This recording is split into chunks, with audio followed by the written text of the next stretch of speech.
Ibrahim aussi est un digne fils du terroir. Qui aime son corps, et je peux en témoigner.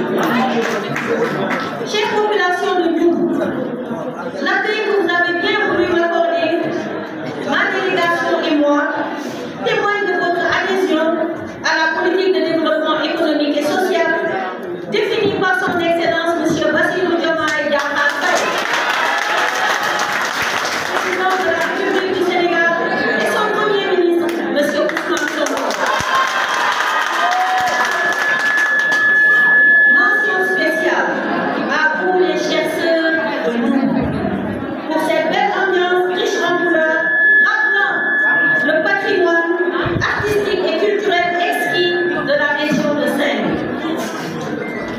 Je ne doute point que si cette belle mobilisation empreinte de chagrin et de spontanéité a pu être réussie, c'est grâce au soutien agissant des autorités administratives et politiques. Distingués frères et sœurs, chers élus, comprenez ma très grande fierté de partager avec vous ce grand moment de communion et d'échange autour des enjeux de l'inclusion sociale et économique qui sont au cœur du projet pour un Sénégal juste et prospère.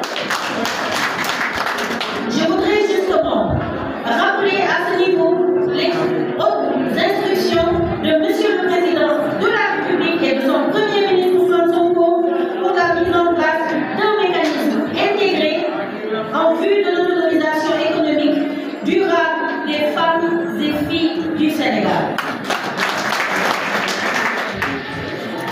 C'est dans ce cadre que j'ai lancé la semaine dernière à Ziguinchor, en compagnie de mon collègue ministre Alioune Dione, un programme national de rencontre avec les organisations féminines pour échanger sur les potentialités des terroirs et les modalités d'accompagnement et d'encadrement des femmes en vue de promouvoir leur participation au développement économique local.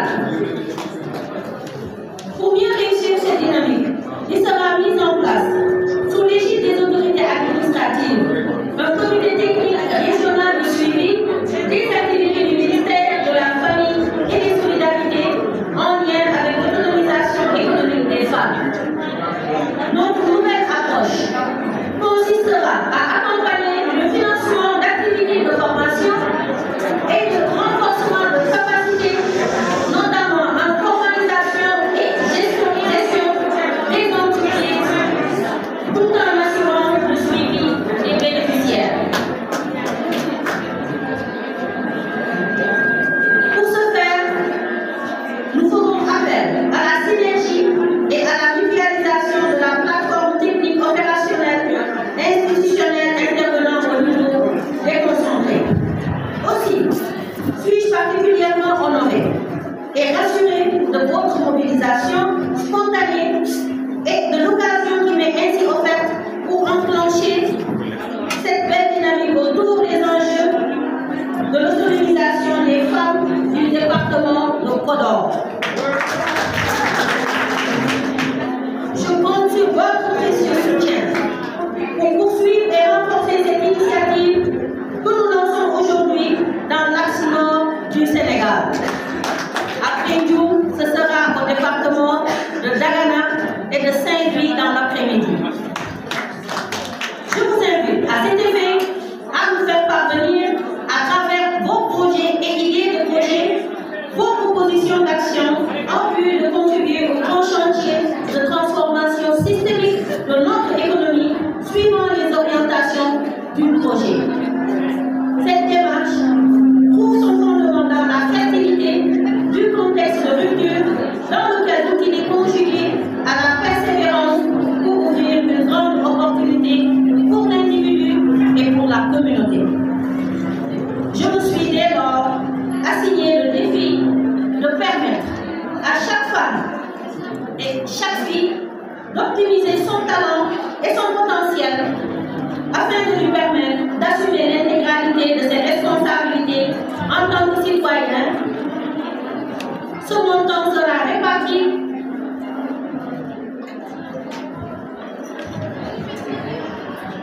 en tant qu'acteur des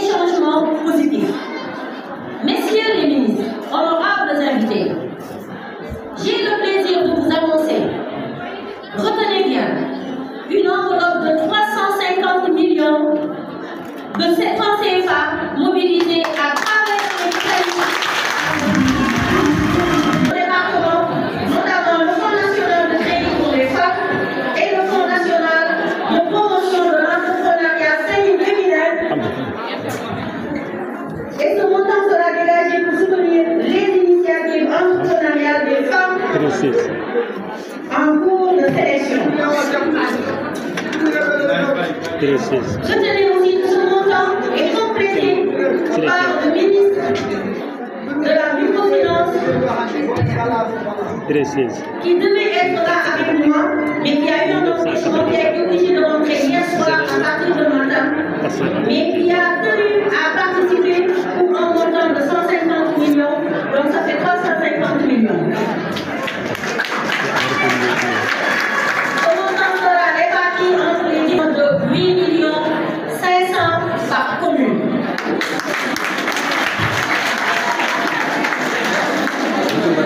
Mais retenez bien qu'en dehors de cela, les organisations de la société civile, les réseaux de femmes, mais surtout les personnes vivant avec un handicap feront partie des bénéficiaires.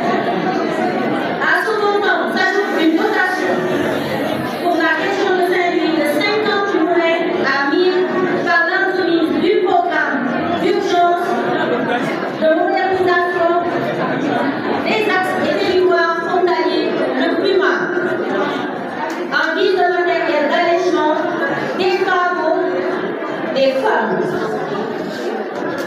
Nous procéderons tout à l'heure à la remise des attestations de financement et d'attribution des moulins électriques et diesel aux femmes. Je félicite chaleureusement les administrateurs et coordonnateurs nationaux de ces fonds et programmes, dont Neymar Sam, coordonnatrice nationale du PUMA, et Abdoulaye Daïd-Sek, administrateur du Fonds national de promotion de l'entrepreneuriat féminin. Chers bénéficiaires, c'est aussi le moment d'attirer votre attention sur le renforcement des financements octroyés. Il faudra rembourser. C'est aussi le moment d'attirer votre attention parce que ça me tient à cœur particulièrement. Quand on parle des femmes, ça me parle à moi aussi. Et comprenez que les ressources dont nous disposons sont limitées. Et d'autres femmes attendent pour démarrer ou renforcer leurs activités génératrices de revenus. Et c'est justement à ce titre que d'autres générations de femmes pourront bénéficier d'opportunités de financement pour se lancer et élargir la base des transformations institutionnelles et sociétales devant éradiquer toute forme de discrimination basée sur le genre. J'en appelle aussi à l'accompagnement dynamique des autorités administratives pour la consolidation de ces nouvelles entreprises qui devraient contribuer à renforcer le rôle prépondérant des femmes dans l'économie locale. Je félicite l'ensemble des femmes et des jeunes filles bénéficiaires de ces financements et vous exhorte à une gestion judicieuse des ressources ainsi mises à votre disposition et au respect de l'ensemble des obligations et relatives. Conformément aux principes de bonne gouvernance, bien sûr, surtout de redevabilité.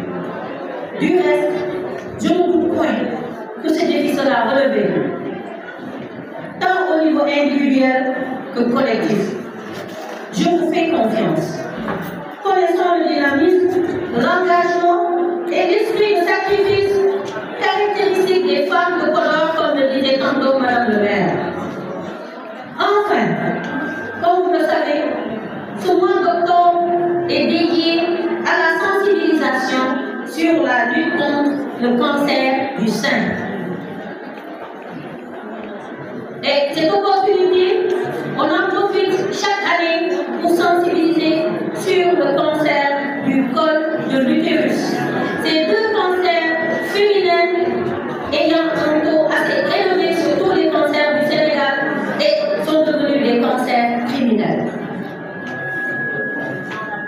Je prie, j'en profite pour prier exprimer mon soutien et mes vœux de prompt rétablissement aux femmes atteintes de cancer et vous invite toutes à faire le dépistage précoce, qui est la meilleure façon de prévenir et de guérir de cette terrible maladie.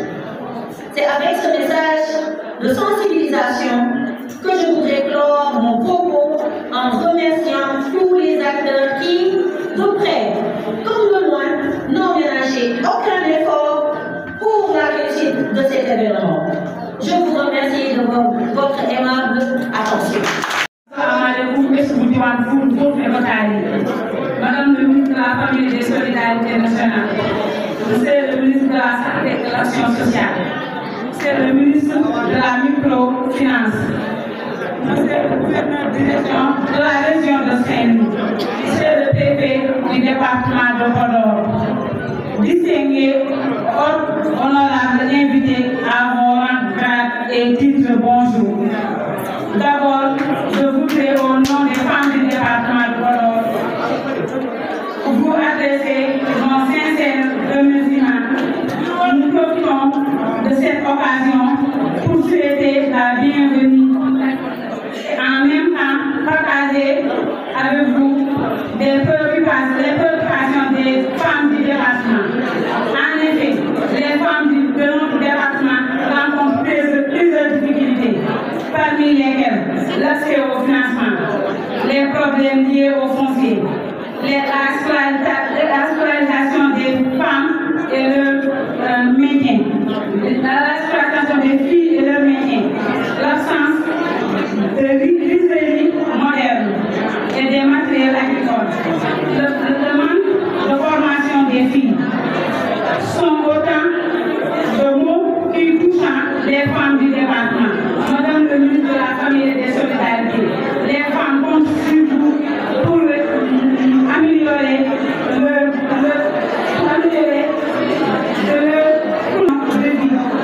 leur conditions de vie. Madame et messieurs, je vous remercie de votre aimable attention.